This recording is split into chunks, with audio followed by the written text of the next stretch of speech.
اعوذ باللہ من الشیطان الرجیم بسم اللہ الرحمن الرحیم السلام علیکم ورحمۃ اللہ وبرکاتہ۔ ویڈیو شروع کرتے ہیں لیکن اس سے پہلے ہمارے چینل کو ضرور سبسکرائب کیجیے گا، اور آج کی ویڈیو کا ہمارا ٹاپک ہے حضرت امام مالک رحمۃ اللہ علیہ۔ اس سے پہلے ہم نے ویڈیو بنائی تھی حضرت امام ابو حنیفہ رحمۃ اللہ علیہ کے بارے میں۔ اگر آپ نے ہماری وہ ویڈیو نہیں دیکھی تو ڈسکرپشن میں لنک موجود ہے، آپ وہاں سے جا کر وہ ہماری ویڈیو دیکھ سکتے ہیں۔ ہم اپنی ویڈیو کا باقاعدہ آغاز کرتے ہیں اپنے استاد سے علم کا محافظ کا خطاب پانے والے عظیم محدث کی داستان۔ عید کا دن تھا، ہر طرف چہل پہل تھی، لوگ عمدہ لباس پہنے عید کی نماز ادا کرنے کے بعد اپنے گھروں کی طرف رواں دواں تھے تاکہ گھر والوں کو عید کی مبارکباد دے سکیں۔ لیکن ایک نوجوان ایسا بھی تھا جس کے قدم اپنے گھر کی بجائے کسی اور سمت میں اٹھ رہے تھے۔ یہ بات نہیں تھی کہ وہ نوجوان اپنے گھر والوں سے خفا تھا، یا اسے اپنے کسی دوست یا رشتہ دار سے ملنے جانا تھا، یا وہ کسی تفریح میں حصہ لینے جا رہا تھا، بلکہ وہ نوجوان ایک بہت بڑے عالم کے مکان پر جا کر رک گیا۔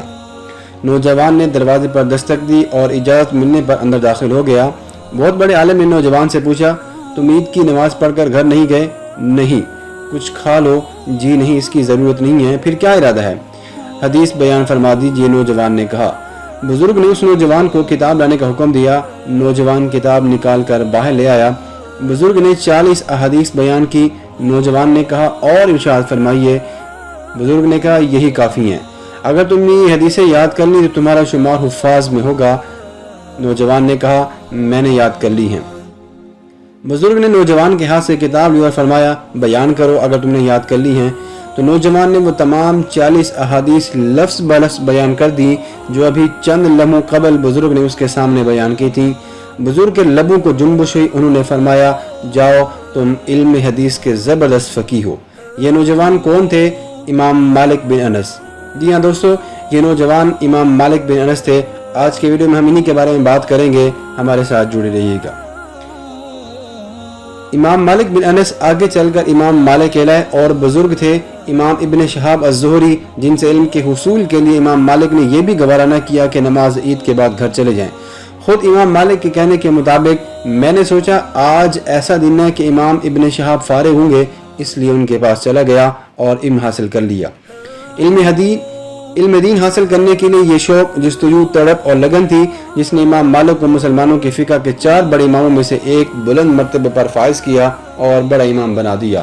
آپ کی پوری زندگی ایک روشن مینار کی مانند ہے جس سے آنے والی نسل نور کی کرنیں لے کر اپنی سیرتوں کو منور کر سکتی ہیں۔ امام مالک کا نام، آپ کا نام مالک، کنیت ابو عبداللہ اور لقب امام دار الحجرہ یعنی مدینہ کے امام ہے۔ آپ کے بارے میں یہ بھی بات بتاتا چلوں کہ آپ نے ساری زندگی مدینہ منورہ میں رہے اور علم حدیث کا درس دیا۔ آپ 93 ہجری 711 عیسوی میں مدینہ منورہ میں پیدا ہوئے۔ یہ بنو امیہ کی حکومت کے عروج کا زمانہ تھا۔ ولید بن عبد الملک حکمران تھے اور اسلامی حکومت مشرق میں ترکمستان، چین، کابل، سندھ اور مغرب میں افریقہ اور اسپین تک پھیل چکی تھی۔ اسلامی حکومت کی وسعت کا اندازہ آپ اس بات سے بھی لگا سکتے ہیں کہ مملکت اسلامی میں سورج غروب نہیں ہوتا تھا۔ امام مالک نے ایسے گھرانے میں آنکھیں کھولی جو علم حدیث کی روشنی سے منور تھا۔ آپ کے دادا حضرت مالک بن ابی عامر بڑے تابعی اور علماء میں سے تھے۔ والد انس بن مالک محدث تھے، بھائی پہلے ہی علم حدیث میں مشغول تھے۔ ننھے مالک بن انس کو بچپن میں پرندے پالنے میں بے حد دلچسپی تھی۔ آپ کی والدہ محترمہ عالیہ بنت شریک نے اپنے لخت جگر کو دینی تعلیم کی طرف راغب کیا۔ آپ نے پہلے ایک مکتب میں حضرت علقمہ بن ابی علقمہ سے عربی، نحو اور عروض کی تعلیم حاصل کی اور قرآن پاک حفظ کرنے کے بعد تجوید میں مہارت حاصل کی۔ اس زمانے میں مسجد نبوی کو درسگاہوں میں مرکزی حیثیت حاصل تھی۔ آپ نے فن قرات میں اہل مدینہ کے امام حضرت نافع بن نعیم سے قرات سیکھی۔ پھر اس کم سے لڑکے کے دل میں علم حدیث سیکھنے کا شوق پیدا ہوا۔ گھر والوں سے اپنی خواہش کا اظہار کیا۔ والدہ محترمہ معصوم بچے کی زبان سے یہ سن کر خوشی سے جھوم اٹھی۔ فوراً عمدہ لباس پہنایا، سر پر امامہ باندھا اور کہا، جاؤ اور ابھی سیکھو۔ والدہ کے شوق دلانے پر مستقبل کا یہ فقیہ مسجد نبوی میں حضرت ربیعۃ الرائے کی درسگاہ کا طالب علم بن چکا تھا۔ اس ننھے سے طالب علم کا حال یہ تھا کہ جو پڑھتا تھا اسے فوراً یاد کر لیتا تھا۔ روزانہ سبق پڑھنے اور لکھنے کے بعد یہ لڑکا دوسرے بچوں کے ساتھ کھیلنے کودنے کی بجائے درختوں کے سائے میں جا بیٹھتا۔ ایک دن بہن نے دیکھ لیا، والد سے جا کر کہا کہ مالک درختوں کے سائے میں بیٹھے ہیں۔ والد نے فرمایا، بیٹی وہ رسول اللہ صلی اللہ علیہ وسلم کی احادیث یاد کرتے ہیں۔ حضرت ربیعۃ الرائے کے ساتھ ساتھ مالک دیگر اساتذہ سے بھی علم حاصل کرتے رہے۔ امام مالک خود فرماتے ہیں کہ میرے والد نے ایک دفعہ مجھ سے اور میرے بھائی نظر سے ایک مسئلہ پوچھا، میرے بھائی نے صحیح جواب دیا، میں نے غلطی کی۔ والد نے کہا علم حاصل کرنے میں تم ہجوم کی وجہ سے پیچھے رہ گئے، یعنی بیک وقت کئی اساتذہ سے علم حاصل کر رہے ہو۔ مجھے غصہ آ گیا، پھر میں حضرت ابن ہرمز کے پاس جا کر 7 سال تک علم حاصل کرتا رہا اور ان کے علوم دوسرے علماء کرام سے نہ ملا۔ اس دوران شروع میں یہ حال تھا کہ مالک کو لوگ نظر کے بھائی کے نام سے پہچانتے تھے، بعد میں یہ نوبت آئی کہ نظر کا ذکر مالک کے بھائی کے نام سے کیا جانے لگا۔ علم حدیث کے شیدائی مالک نے اب حضرت نافع بن عمر کی مجلس کا رخ کیا، لیکن حضرت ابن ہرمز سے حصول علم ترک نہ کیا۔ امام مالک خود فرماتے ہیں کہ میں حضرت نافع کے پاس دوپہر کے وقت آتا تھا، سخت دھوپ سے کسی درخت کے نیچے پناہ نہیں ملتی تھی، میں ان کے نکلنے کا انتظار کرتا، وہ آتے اور مجلس میں داخل ہونے تک میں ان سے علم اور مسائل پوچھتا رہتا۔ امام صاحب نے حضرت نافع سے 12 سال تک علم حاصل کیا۔ واضح رہے کہ حضرت نافع کا مکان مدینہ منورہ سے باہر بقیع میں واقع تھا۔ ایک دن حضرت امام ابن شہاب الزہری سے ملاقات ہوئی۔ امام مالک کے استاد حضرت ربیعۃ الرائے بھی ساتھ تھے۔ حضرت ابن شہاب الزہری نے 40 حدیث سے زائد بیان کی۔ امام مالک کا کہنا ہے کہ دوسرے دن ہم امام الزہری کے پاس گئے اور انہوں نے فرمایا کتاب میں دیکھو تاکہ میں حدیث بیان کروں، کل میں نے جو بیان کیا تھا کیا تم نے دیکھ لیا؟ حضرت ربیعۃ الرائے نے کہا یہاں ایک شخص موجود ہے جو تمام حدیث آپ کو سنا دے گا جو کل آپ نے بیان کی تھی۔ امام زہری نے پوچھا وہ کون ہے؟ حضرت ربیعۃ الرائے نے فرمایا ابن عامر امام مالک۔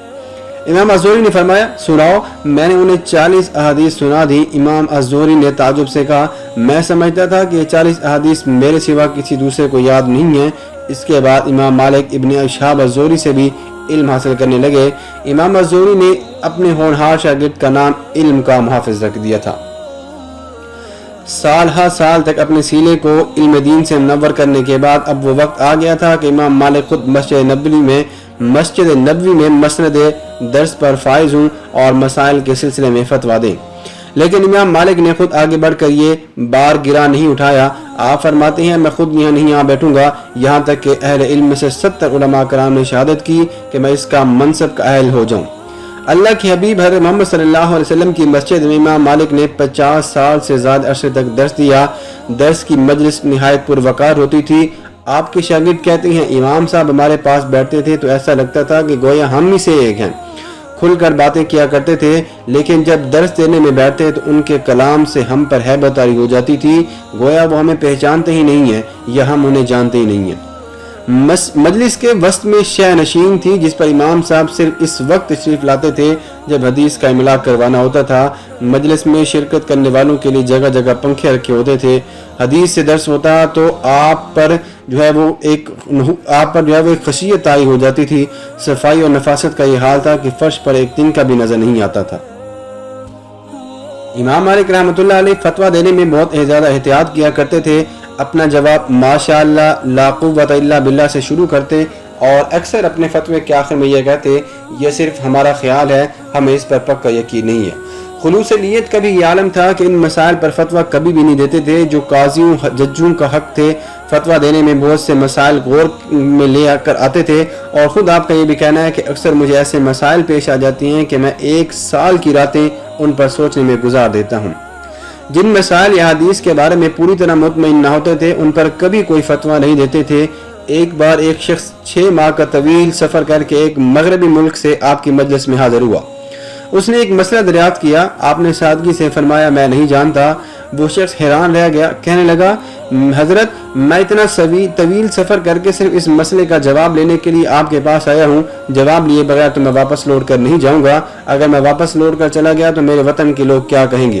امام صاحب نے فرمایا جا کر کہہ دینا کہ مالک نے کہا ہے میں اس مسئلے کا جواب نہیں جانتا۔ فتویٰ دینے میں عمر بھر اس قدر احتیاط سے کام لینے کے باوجود خوف خدا سے معمور اس عظیم بزرگ کا یہ حال تھا کہ جب بیمار پڑے اور بچنے کی کوئی امید نہ تھی تو آنکھوں سے آنسو جاری تھے۔ ایک شاگرد نے رونے کا سبب دریافت کیا، اس پر جواب ملا میں نہ روں تو کون روئے، اے کاش مجھے میرے ہر قیاسی فتویٰ کے بدلے ایک کوڑا مارا جاتا اور میں فتویٰ نہ دیتا۔ یہی الفاظ ادا کرتے ہوئے سفر آخر پر روانہ ہو گئے۔ امام مالک بن انس رحمۃ اللہ علیہ نے کثیر تعداد میں حدیث بیان فرمائی ہیں، لیکن آپ نے حدیث کے انتخاب میں بہت زیادہ احتیاط سے کام لیا ہے۔ وہ فرماتے تھے کہ ہر سنی ہوئی روایت کو بے تحقیق بیان کر دینا عقل مندی کی بات نہیں ہے۔ آپ نے اپنی مشہور کتاب موطا امام مالک کی لکھی ہوئی، اس میں آپ نے ابتدا میں 10,000 حدیث میں سے 4,000 حدیثیں منتخب کر کے فرمائی تھیں۔ آپ کی وفات تک نظر ثانی کے نتیجے میں اس کتاب میں 1,000 سے کچھ زائد حدیث رہ گئی تھی۔ موطا کی تالیف امام مالک نے عباسی خلیفہ منصور کے دور میں لکھی ہے اور منصور کے آخری زمانہ خلافت تک وہ مسودہ مکمل کر چکے تھے۔ اس زمانے میں ضرورت محسوس کی جا رہی تھی کہ خلیفۃ المسلمین ایک ایسی جامع کتاب مقرر کریں جس کے مطابق سارے مقدمات کا فیصلہ ہو، چنانچہ امام مالک نے موطا لکھی۔ اس کتاب میں حدیث رسول صلی اللہ علیہ وسلم، صحابہ کرام اور تابعین کے اقوال شامل ہیں۔ امام صاحب حدیث کے ساتھ ساتھ درایت یعنی حدیث کے راویوں کی صحت کو پرکھنے کے بھی قائل تھے۔ وہ فقہائے مدینہ میں پہلے فرد ہیں جنہوں نے غیر ثقہ راویوں اور ثقہ راویوں کو الگ الگ کیا۔ ثقہ راوی اور غیر ثقہ راویوں کے بارے میں آپ مصطلحات الحدیث کو وزٹ کر سکتے ہیں۔ امام مالک اور ان کے دور کے دیگر جید علماء کرام کی سیرتوں کا اگر ہم مطالعہ کریں تو ایک بات خاص طور پر ابھر کر سامنے آتی ہے کہ ہمارے ان بزرگوں نے گویا فقہ کے مختلف مسالک پیش کیے، کئی امور میں ایک دوسرے سے سخت اختلاف کیا، لیکن کبھی ایک دوسرے کے بارے میں تعصب کو ذرا برابر دل میں جگہ نہ دی۔ حضرت لیث بن سعد فرماتی ہیں، میں امام مالک سے مدینہ منورہ میں ملا، دیکھا کہ پیشانی سے پسینہ پونچھ رہے ہیں، سبب دریافت کیا تو جواب ملا ابو حنیفہ کے ساتھ پسینہ آ گیا تھا، وہ تو بڑے فقیہ ہیں۔ حضرت لیث کہتے ہیں پھر میں امام ابو حنیفہ رحمۃ اللہ علیہ سے ملا، ان سے پوچھا آپ کو امام مالک کی کیا بات پسند آئی؟ جواب ملا صحیح جواب، اس قدر جلد دینے میں نے اور کوئی نہیں دیکھا، صحیح جواب اس قدر جلد دینے میں نے اور کوئی نہیں دیکھا اور نہ اس قدر پرکھنے والا پایا۔ اسی طرح امام ابو حنیفہ اور امام مالک کو دیکھا گیا کہ عشاء کی نماز کے بعد مسجد نبوی میں علم کی گفتگو شروع ہوئی تو فجر کی نماز تک جاری رہی۔ جب کسی مسئلے میں ایک دوسرے کے امام کے قول پر مطمئن ہو جاتے تو بلا تعمل اس کو اختیار کر لیا جاتا تھا۔ امام احمد بن حنبل فرماتے ہیں کہ امام مالک اہل علم کے سرداروں میں سے ایک ہیں، وہ حدیث اور فقہ میں امام ہیں، کوئی ان کا مثل نہیں ہے، کوئی ان کا ثانی نہیں ہے۔ خلیفہ ہارون الرشید نے چاہا کہ امام مالک کی موطا خانہ کعبہ میں اویزاں کر دی جائے، لیکن خود امام مالک نے فرمایا ایسا نہ کرو، صحابہ کرام خود جزوی باتوں میں مختلف ہیں اور وہ کئی ملکوں میں پھیل چکے ہیں اور ان میں سے ہر ایک نیک راہ پر ہے۔